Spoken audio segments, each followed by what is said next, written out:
Hello everyone. In this lecture, we'll create hems for the bottom hem and sleeve cuffs of the t-shirt.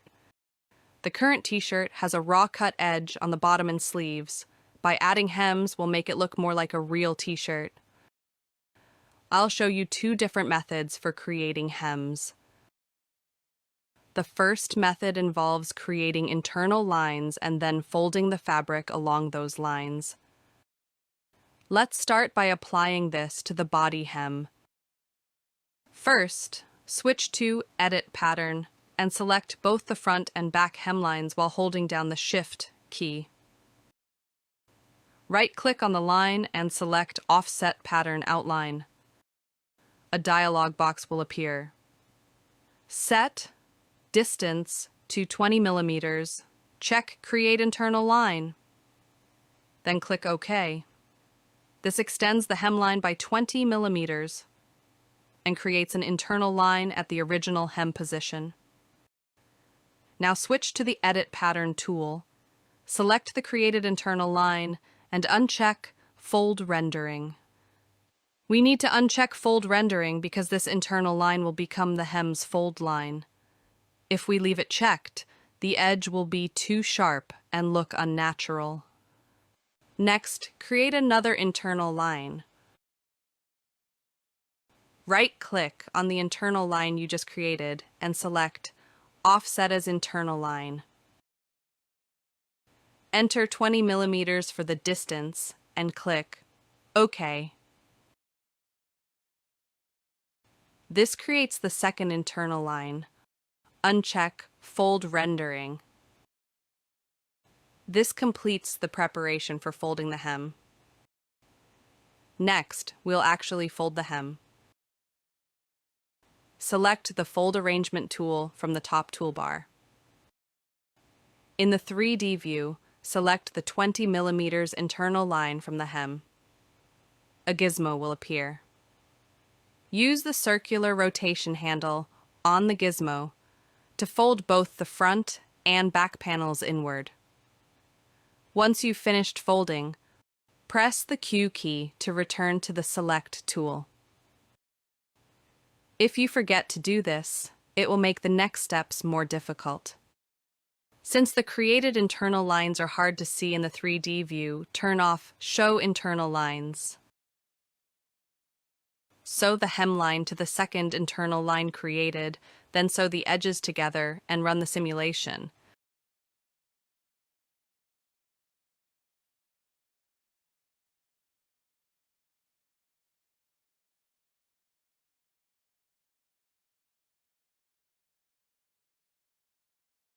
The sewing is complete, but the hem looks messy, so we'll fix it. The cause is the particle distance being set to 20. Lowering this value improves the appearance, but it reduces the particle distance for the entire selected pattern, making the data heavier. Therefore, we'll explain how to partially subdivide to clean it up. Select the Select Mesh Box tool from the top toolbar. Enclose the hem area. It will appear green. In the 3D viewport, right-click the green area and choose Subdivide. Press the shortcut Q to return to the Select tool, then run the simulation. The hem will be neatly corrected. Adjust while balancing with the particle distance of the parts. After running the simulation, take a look at the sewn areas. You'll probably notice that the seams look deeply indented, almost like grooves. This is due to the 3D seam line and thickness settings in Edit Sewing, which we covered in the previous lecture. For hem seams, it looks more natural to have less indentation, so let's adjust these settings. Switch to the Edit Sewing tool and select the seam on the hem section. In the Property Editor, setting both intensity and thickness to 0 will make the indentation shallower or disappear. Next, we'll learn another method, using the layer clone feature to overlay another copy of the part. This can sometimes be more efficient, so mastering both methods is useful. First, let's handle any points that might interfere with our work. There are some points on the sleeve cuffs line that we need to delete. However, simply deleting them will change the line shape. Switch to Edit Pattern. Right-click the point, select Convert to Curve Point. Then choose Maintain Curve. This deletes the point without distorting the line shape. Next, right-click on the sleeve cuffs line and select Offset as Internal Line. In the dialog box, enter 20 millimeters in the distance field and click OK. This creates an internal line 20 millimeters inward from the underarm line. Don't forget to uncheck Fold Rendering.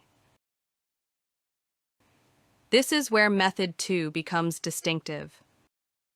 Switch to the Transform Pattern tool and select the sleeve pattern. Right-click on the pattern and choose Layer Clone, Under. This creates an exact duplicate of the pattern on the layer directly underneath.